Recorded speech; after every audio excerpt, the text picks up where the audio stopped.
nights are just such a big part of the hobby now.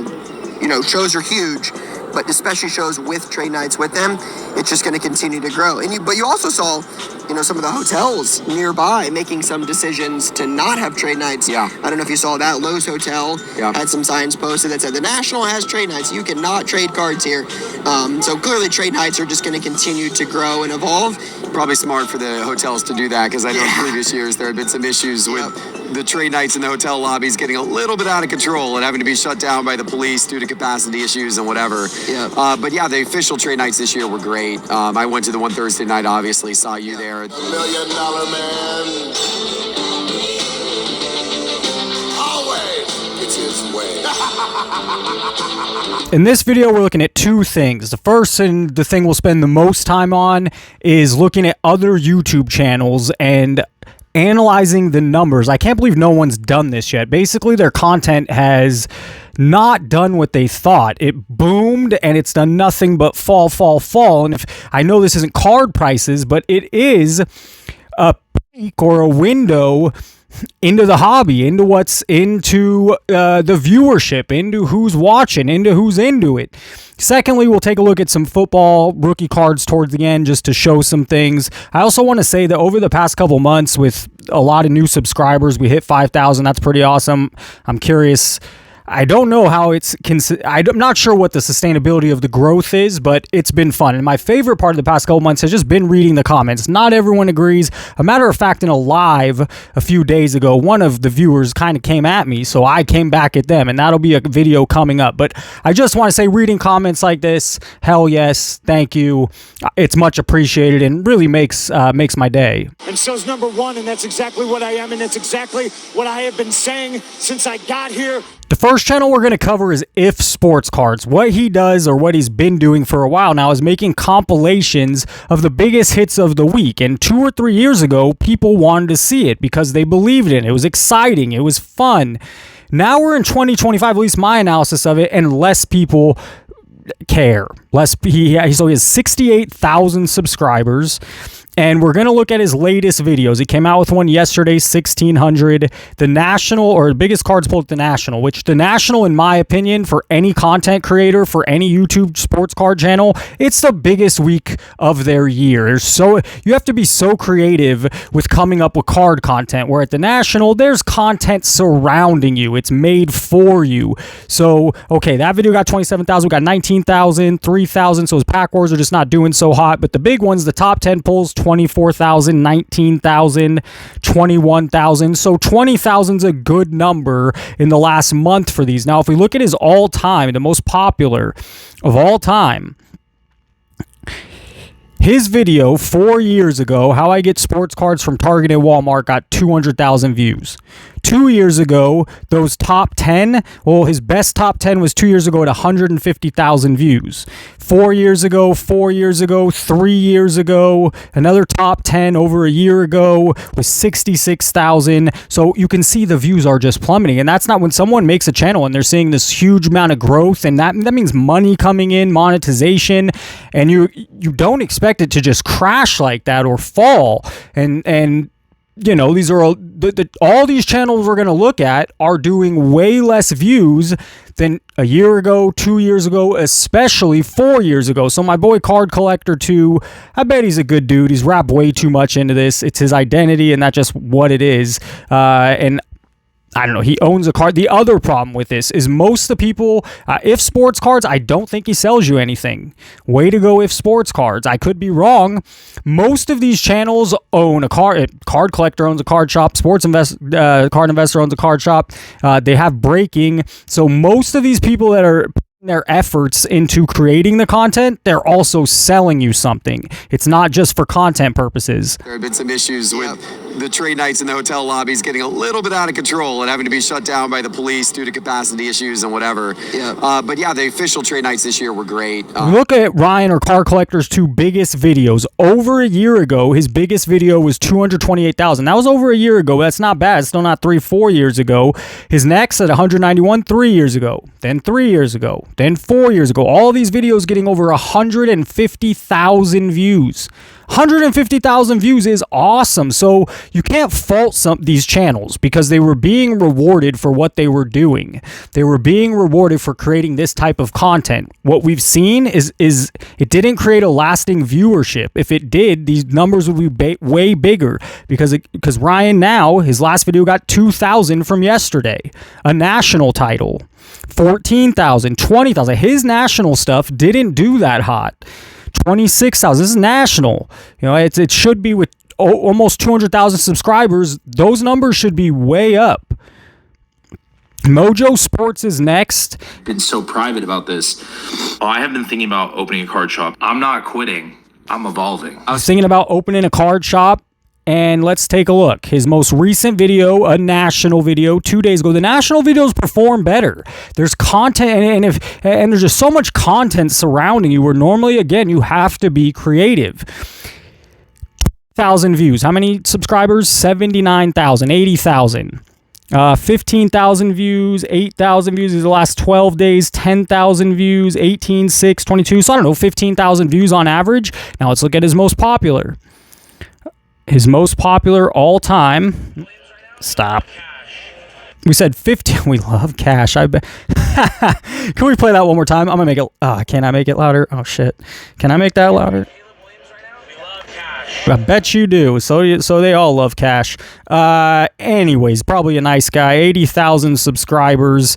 Most recently, you're looking at 15,000 all time. Most popular. 3 years ago, 190K. So from going from 190K to 20,000. Bro, that messes with your mind a little. Messes with your money, messes with your business, messes with what you're thinking, messes with future plans. 2 years ago, 180,000. 3 years ago, 173,000. 2 years ago, 117,000. That's not the norm. These are their most popular, but they all come 2, 3, 4 years ago. He does have one from 8 months ago. Waste of Money is the title. 115,000. I can make a prediction that some of these channels that have been out there are pivoting. They're going to see what I'm doing, and they're going to start talking shit. Now, the reason they can't, or some of them can't, is because they're so invested on selling it. This guy wants to open a card shop. Ryan is balls deep in making sure sports cards succeeds. Card collector too. So they can't. His biggest video in the past 8 months, of course, says waste of money on the thumbnail. I mean, that's what people want to hear, because guess what? People can relate to it because 90% of us have been burned by modern. I do think vintage is different. I'll wait for my take at the end. I think it could get another bump. Now, here's a channel I like. Baseball Card Collector Investor Dealer. I contacted him last week. He's saying he's taking a break. You can see he hasn't made content for 12 days, and he did a huge video here. His biggest video in a long time. Maybe releasing a video once every 10 days is a better strategy. I mean, I don't know. His video, he let rest for 12 days, and all of a sudden he has 53,000. I'm going to guess he's making national content and going to come out with it later. I don't know, but he said he's taking a break till August 20th. Sorry if I'm spoiling that for you. I don't know if that's knowledge, not knowledge. I don't think it's a big deal. Anyways, he said after that he's willing to come chat and talk. I also reached out to a couple others that I'm not giving away. A couple others I think will be fun. It should be fun. 11,000 views, 18,000 views, 8,000 views, 22. If we don't count the 53, which is not what his channel was doing. 14, 12, 17, 10, 5, 7, 18. For what I consider one of the better knowledge channels and the most popular, if we go to that, well, 4 years ago he almost hit 1 million views. 4 years ago, he had a 500,000. 2 years ago, 300,000. 4 years ago, almost 200,000. So you see, when these card channels started at 300,000, you know how much? That's a lot of money to make. That's a lot of money in YouTube revenue. And now he's getting 10,000 views down from over 100,000, thinking, hey man, this is gonna, if I keep pumping them out, keep making good content. And the other thing I want to mention, all of these channels' content got better. Every single one. Nobody's made content for the last 4 years and their content got worse. You know, shows are huge, but especially shows with trade nights with them, it's just going to continue to grow. But you also saw, some of the hotels nearby making some decisions to not have trade nights. Yeah. I don't know if you saw that. Lowe's Hotel had some signs. We looked at Mojo Sports. We looked at Card Collector 2, If Sports Cards. Scottie B Cards is another channel I think is pretty darn good. I think he knows cards. I don't think he's trying to sell you much. I think he does great research. And his most recent videos, 14,000, 7,000, 8,000, 17,000, 6,000. I mean, he's lucky if he's... I'm not talking shit. I'm looking at numbers. He's lucky if he hits 10,000 views a video. That's a good number for him. Now, if we look at his best videos, his all-time best was 4 years ago, 250,000 views. 3 years ago was his second. It's a big drop, but that's 3 years ago, 82,000 views. 10 and 11 months ago, he did get 60,000 views. That's still 10 and 11 months ago. One's on a lost card, and one's surprisingly on how to submit to PSA. But then we have 3 years ago, over a year ago, 2 years ago, 4 years ago. This content is as I am the target demographic. I am the person that should be wanting to watch this stuff. So if you don't have me coming back, you don't have a lot of the hobby coming back. We got to look one more up. I'm going to do this. I didn't have this plan. I have not looked at this. We're looking at together. Pac-Man Cards. He's opening tons of big expensive product. Yes, people are going to watch that, but I guarantee his views are down. I guarantee it. He has one from a day ago, 24,000, 40,000, 52,000, 67. Okay. The national video did well for him, 100,000. It was a big week. Pac-Man and Card Collector 2's got to be a little annoyed with it, but Pac-Man and Jeff Wilson had good national days. Oh, we didn't look at Jeff Wilson yet. Why is he not up here? We'll get to him too. Man, 100,000 views 5 days ago. 61, 73, 62. This is national content. If we scroll down, 32, 50, 69, 61. So let's even be nice. Let's say 60 to 70,000 views is what he's getting, which is actually one of the better ones currently. If you compare it to his all-time, 2 years ago, 730,000 views. 4 years ago, 722,000 views. 2 years ago, 584,000 views. People are over it. So yeah, he's still getting 60,000. That's a 10% of 600,000. And you know how many subscribers this dude has? 359,000. 359,000. The game will end up eating itself. That's what's going to happen here, and it's shown in this content. These are the biggest card YouTubers. Now, I did look at Jeff Wilson. I think maybe it was in a live, and we saw that he had his national week was far better than the rest. If we look back a week before national, his content was not doing well. 20,000 views, 17,000 views. Now, his national content did well. 3 hours ago, 5,000. This, they copied. They did it on Market Movers. It did well. Their other channel. So then they just went ahead and did it again on Sports Card Investor. And it got 80,000 views. Another national video, 90,000, 82,000. But I just want to make a point because before national, 21,000, 30,000, 19,000, 38, 23, 27. So he was getting about 25,000 views. And even at the national views, which is the biggest week of the year for sports card content creators, even at 90,000 views, he has 400,000 subscribers. He has spent tons of money. Remember that first year or two, we didn't look at his most popular. His most popular one, I feel this was paid. I don't think he got 1.3 million, but whatever, maybe he did. 1.3 million on opening a box 5 years ago. 1 million 2 years ago. 796,000 4 years ago. 800,000 a little over a year ago. All right. But nothing now, a good video for him is 90,000, not 900,000. I'm not talking shit. I'm just showing numbers. Same thing with the sports card prices. So now let's get into a few sports card prices. Caleb Williams on May 31st, 2025 is Super Fractor PSA 9. It's a 1 of 1. Sold for $53,000. His highest card all time. And that's a recent sale, 2025. Okay, let's go back to 2012. This guy's still in the league, Russell Wilson. Let's ride. Broncos. Let's ride. Russell Wilson won a Super Bowl. Russell Wilson won 2 Super Bowls. Russell Wilson doesn't have that many autograph card rookie or numbered autograph card rookie. Well, currently his playoff ticket at a 99, it sold January 2025 for $2,500. I know it's not a 1-1. It's at a 99. People are going to make that argument. If Caleb Williams doesn't win a Super Bowl, no one's going to give a shit in 20 years about that 1-1 card. Whoever buys it is going to get rid of it at a lower price, and then it'll go get rid of it at a lower price. The next person will get stuck with it at even a lower price. And you could see that this card peaked at, $17,000 in 2022. And there's a recent sale of this Russell Wilson. In 2023, September, $3,600. And now we're in January 9, 2025. So a year and a few months later, it sells for $2,500. And guess what? If this card was to sell today, the trend would continue. It would sell for less than $2,500. And the market's supposed to be booming. Kyler Murray, last guy will point out, there's only so many success stories at quarterback that are drafted in the first round. He's one of them. Now, he's not a Super Bowl champ. He'll probably never even go to a Super Bowl. But this is numbered at a 99. There's 20 of these in this grade, and I just want to show you something. It sold at the peak in 2021 for $45,000. Now, the most current sale is $1,700.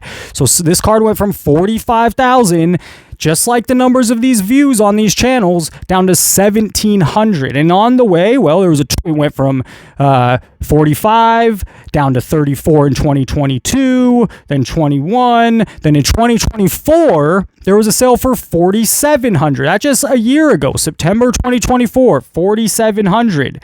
This card sold in March of this year for $1,700. So it went from $4,700 in September 2024. This is a big tell, down to $1,700 in March. And there's nothing that changed. No one thought he was winning a Super Bowl in that time. To me, vintage and modern are two separate things. Modern, in my opinion, has one or two more good years, one or two more years where it can stay stable. People are making it work. And then we're going to start seeing some things, and I would be surprised. Dick's Sporting Goods, GameStop, Big Lots, Target, Walmart. Those are the obvious ones. Walgreens, Best Buy, Kohl's, Barnes & Noble, Ace Hardware, CVS. They all sell sports cards. I'm going to make a very bold prediction that between 5 to 10 years from now, they will not be selling sports cards anymore. It will be out of that game. Everyone wants in on the push. And as I've shown you with prices and today in YouTube numbers, the market is falling. And the people making content wouldn't want you thinking that. They don't want it to look like that. They want to pump it and hype it because they're all invested in not just making YouTube videos. That's very minor for them now. That's just helping promote their brand of selling cards. I'm not bitter. I'm not angry. I'm protecting the community. I'm protecting people's wallets. And I've been in cards for 35 years. I'll be in cards for another 35 years. Some of these dudes won't be. And so while they get to leave and move on to other things, I'll still be here. So maybe I need to stop. Yes. But I never gonna stop. I'm also not telling you to stop buying cards. I'm telling you to stop and think. The people in the comments that are so sure that these one-of-ones are going to be worth money, when you're so sure of something, that's normally when you're wrong. So I'm not so sure it will crash. I know big money's around, but all the signs are pointing to it not looking good for modern. So when you do buy smart.